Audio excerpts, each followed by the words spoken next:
感谢北美洲台湾基督长老教会林玉辉长老，给我这个非常宝贵的机会，当对我跟大家访，跟大家参与这个非常有意义的台语诗歌音乐会。这么多对台湾来，现在住伫华府，高唱歌、高弹琴的音乐人，做伙来欢喜唱歌，作乐报劳上帝，分享上帝创造的美妙。特别这个音乐会是用台湾话来唱歌做主题，让我非常感动。咱拢是对台湾来到美国打拼的台湾人，咱袂记得用台湾话讲话交谈做礼拜唱歌，这就是保存台湾文化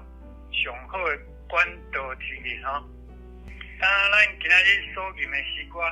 有现代台湾本土的作曲家、作词家的原作品，也有古典甲现代英国啦、爱尔兰就是爱尔兰的诗歌翻译做台湾话，还有现代徛起伫美国的台湾人的作品，这是对中文翻做台湾话的诗歌吼。最后还有青少年所吟的现代美国人的作品，实在是非常丰富的节目。相信各位乡亲的演唱演奏一定会感动多参与这亲人朋友，也将咱少年台湾是咱的故乡，咱的母亲，咱的摇篮的心，来化作力量，为主发光到全世界吼。最后，感谢庄老东牧师出对心对这个诗意十足、情沉意义的这个欢喜和乐，大家来唱歌的欢迎词，以及所有参与这个非常有意义的音乐会的音乐界的好朋友恁拢是上帝差派来的音乐家，用唱歌作乐来安慰人。